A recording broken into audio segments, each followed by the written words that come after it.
పరిశోధన జరగాలి. ఉపరాష్ట్రపతి ఎన్నిక ప్రక్రియ ప్రారంభమైంది. భారతీయ జనతా పార్టీ నుంచి రాజ్నాథ్ సింగ్ పేరు, అలాగే జగత్ ప్రకాష్ నడ్డా పేరు కూడా వినిపిస్తూ ఉన్నాయి సార్.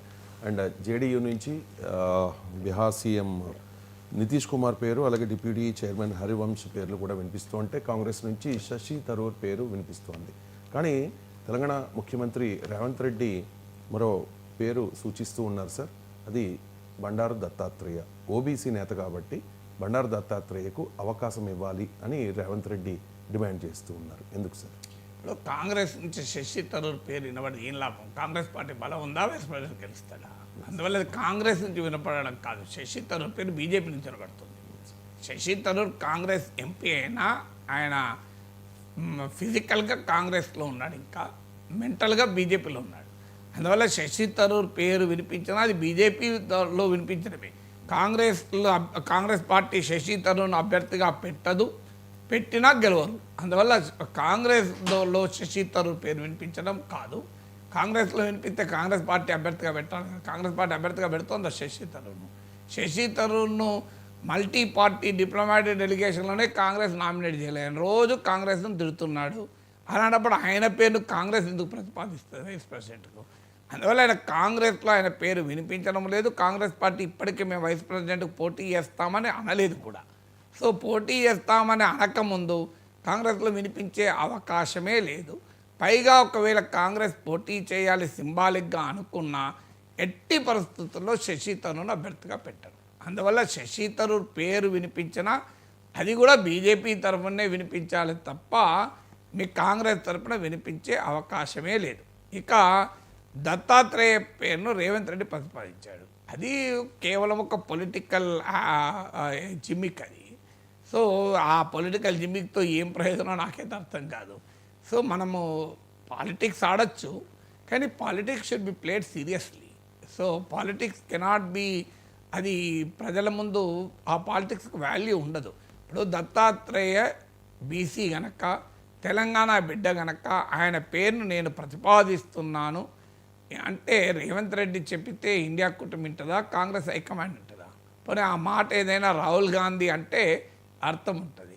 పోనీ రేవంత్ రెడ్డి ఏమైనా రాహుల్ గాంధీకి చెప్పాడా? లేదు. ఒక మీడియా చిట్ చాట్లో చెప్పారు. సో రాహుల్ గాంధీకి చెప్పి కాంగ్రెస్ పార్టీ తరఫున, ఇండియా కూటమి తరఫున ప్రధానమంత్రికి ఒక రిప్రజెంటేషన్ ఇచ్చి మీరు దత్తాత్రేయని పెట్టండి, ఇండియా కూటమికి కూడా మద్దతు ఇస్తుంది, కాంగ్రెస్ కూడా మద్దతు ఇస్తుంది అని అంటే దానికి కాస్తంత సీరియస్నెస్ అయినా ఉంటుంది. కానీ అదేమీ చేయకుండా మీడియా చిట్ చాట్లో దత్తాత్రేయ పేరు చెప్తే it is a simple political gimmicks. It doesn't serve any purpose. Revanth రెడ్డికి కూడా అదేమీ సానుకూలతను తేదు, గౌరవాన్ని కూడా తేదు. అందరికీ తెలుసు రేవంత్ రెడ్డి చెప్తే ప్రైమ్ మినిస్టర్ మోడీ విని అదర్ వైస్ ప్రెసిడెంట్గా పెడతారా? ఇది మొదటిగా అర్థం కాలేదు. ఒకవేళ దత్తాత్రేయను పెట్టాలనుకున్నా ఇప్పుడు కాంగ్రెస్ పార్టీ వైపు నుంచి ఆ పేరు వచ్చాక అసలే పెట్టదు. ఇక దత్తాత్రేయకి ఏమైనా అవకాశం ఉంటే అది కూడా రాకుండా పోతుంది. ఎందుకంటే కాంగ్రెస్ పార్టీ ప్రతిపాదించిన పేరు మీకు బీజేపీ వైస్ ప్రెసిడెంట్గా పెడుతుంది. అంత అమాయకుల బీజేపీ ఆ మాట. ఇప్పుడు జగదీప్ ధంకర్ రాజీనామా ఎందుకు జరిగింది? ప్రభుత్వము జస్టిస్ యశ్వంత్ శర్మ నోట్ల కట్టలు దొరికిన జస్టిస్ యశ్వంత్ శర్మను అభిశంసించడానికి ప్రభుత్వము లోక్సభలో తీర్మానాన్ని అధికార పక్షం చొరవతో అధికార ప్రతిపక్ష సభ్యులు కలిసి ఒక తీర్మానాన్ని ఇచ్చారు. రాజ్యసభలో అదే రకమైన తీర్మానం ఇద్దామని చూసే లోపలే అపోజిషన్ సెపరేట్గా ఒక తీర్మానాన్ని ఇచ్చారు ఇంపీచ్మెంట్కు.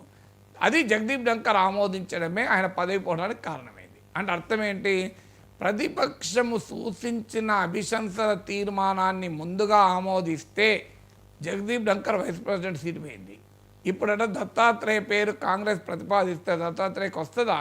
పొరపాటున కూడా ఒకవేళ వచ్చే ఆలోచన రాదిగా దత్తాత్రేయ వైస్ ప్రెసిడెంట్గా అవకాశం కోల్పోతాడు. సో అది అసలు దత్తాత్రేయ ఫీల్డ్లో కూడా లేడు నాకు తెలిసినంత వరకు. ఫీల్డ్లో ఉన్నా ఇప్పుడు కాంగ్రెస్ పార్టీ ప్రతిపాదిస్తే ఆ వచ్చే అవకాశం కూడా పోతుంది. సో అందువల్ల కాంగ్రెస్ సూచిస్తే బీజేపీ వైస్ ప్రెసిడెంట్ ఎంచుకోదు.